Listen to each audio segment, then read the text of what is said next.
Bonsoir tout le monde et bienvenue dans ce 22e épisode des Short Neuromythes, la chaîne qui est là pour débunker les fake news sur votre cerveau. Et comme je dis toujours, si vous ne savez pas comment votre cerveau fonctionne, d'autres le savent. Et aujourd'hui, on va parler de réfléchir plus, est-ce que c'est mieux décider?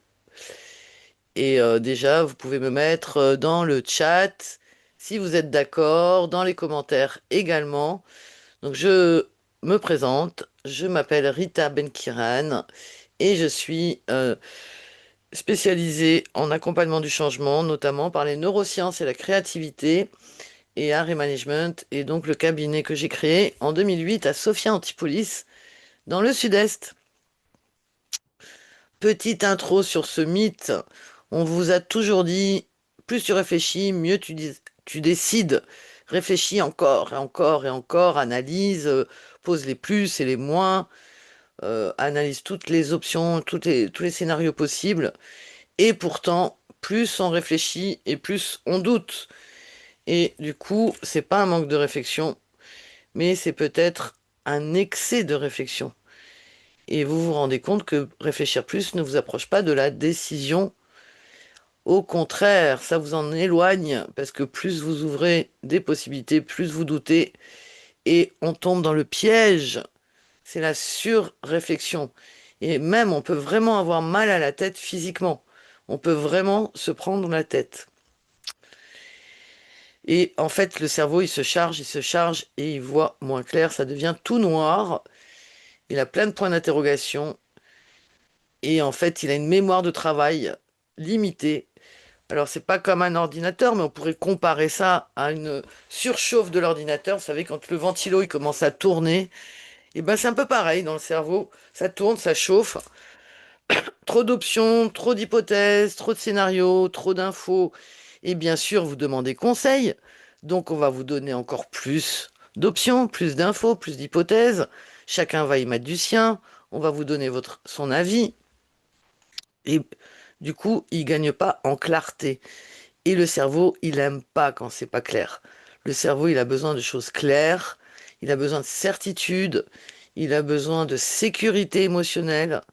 Et du coup, il perd en lisibilité parce que chaque option est une ouverture sur un champ des possibles. Alors, c'est magnifique d'ouvrir le champ des possibles, mais quand on est dans un état de créativité et positif, mais quand cette décision, en plus, si l'enjeu impacte sur votre futur de façon importante, eh bien, ça sera encore plus stressant pour votre cerveau.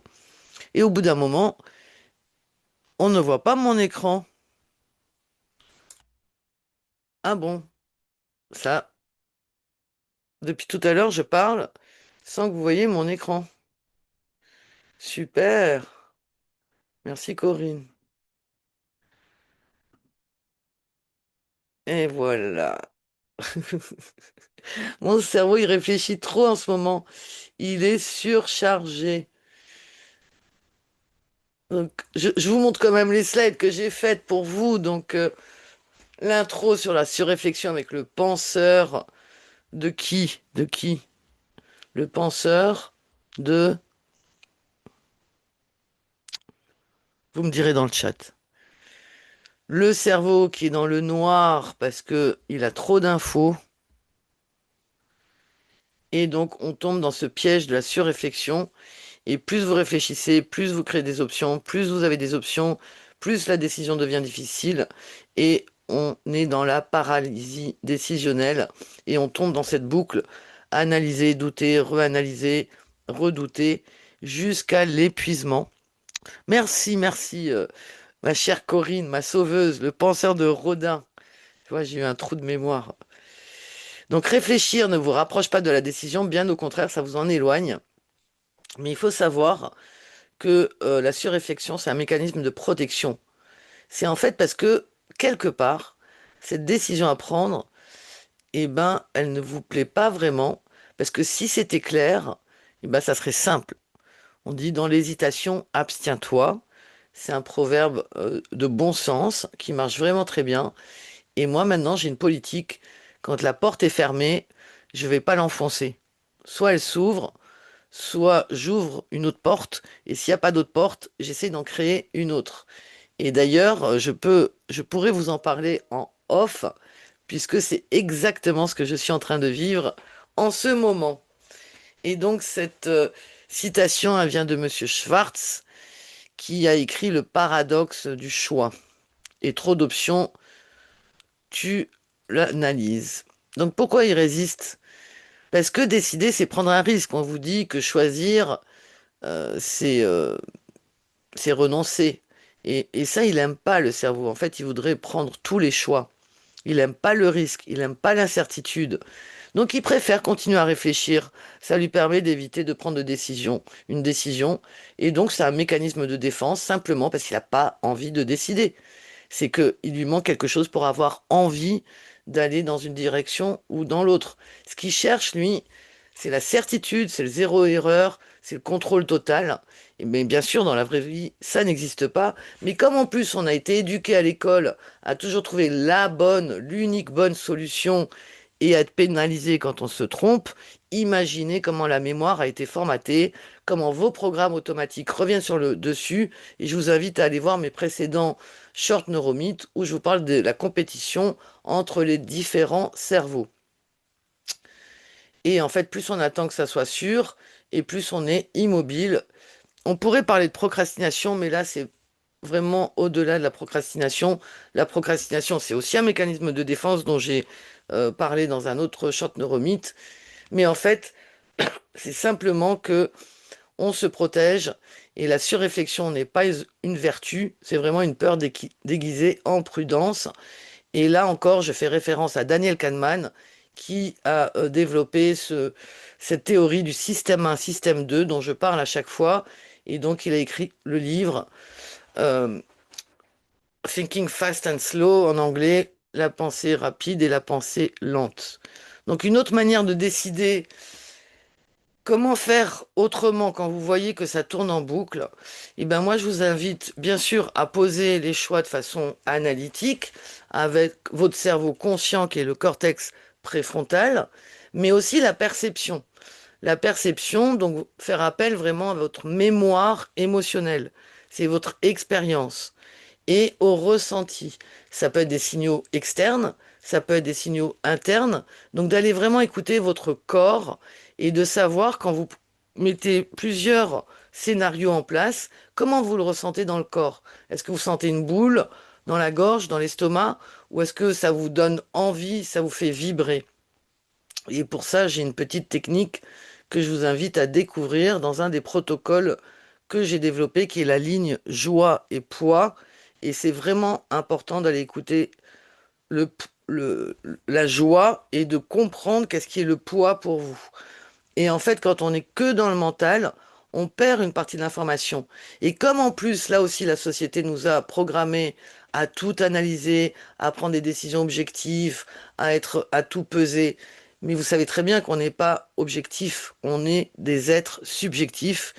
Et c'est normal, nous sommes humains. Donc décider, ce n'est pas penser plus, c'est penser juste au bon moment.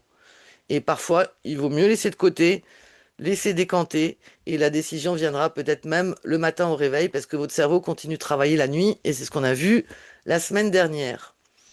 Donc la décision n'est pas un calcul, c'est un alignement. Est-ce que vous sentez que vous êtes aligné vraiment dans la décision que vous avez prise?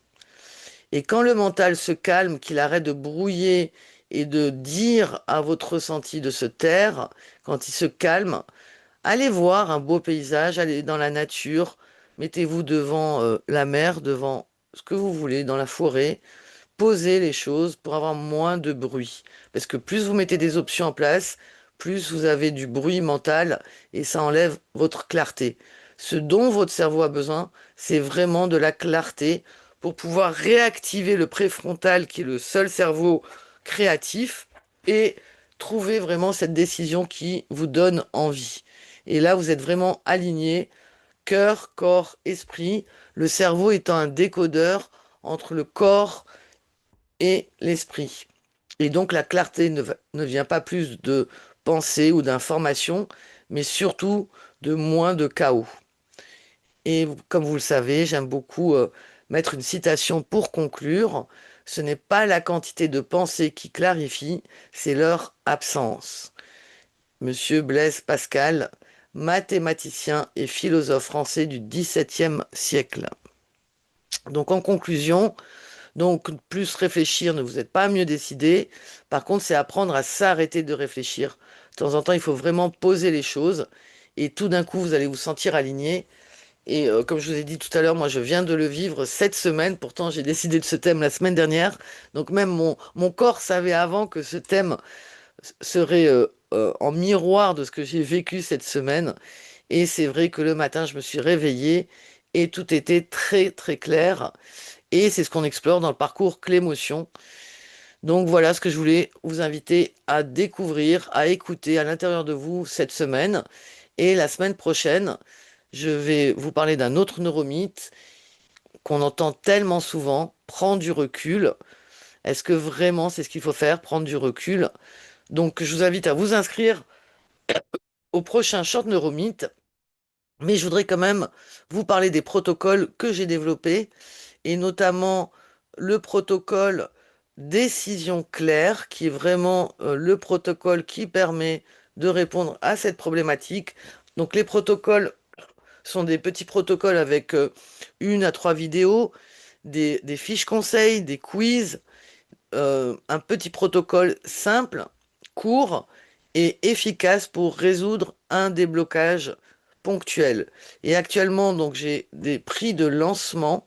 Donc là, je mets un protocole au choix à 119 euros, trois protocoles à 297 au lieu de 357 et le pack complet à 647 au lieu de 833. Voilà, et si vous voulez aller plus loin dans la compréhension de votre cerveau, je vous invite à découvrir Clémotion. Et pour cela, dimanche à 20 heures, je fais une masterclass complète pour vous montrer le parcours en trois étapes pour décoder votre cerveau, transformer vos automatismes de façon durable et ancrer le changement en vous. Voilà ce que je voulais vous proposer. Et surtout, pour ceux qui sont en live, j'ai une surprise puisque j'ai un code promotion pour ce soir jusqu'à minuit.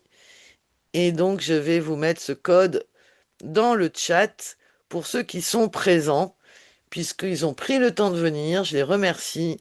Et je vais vous dire bonne soirée à ceux qui regardaient en décalé. Et je vais maintenant arrêter l'enregistrement pour répondre aux différentes questions et échanges en live.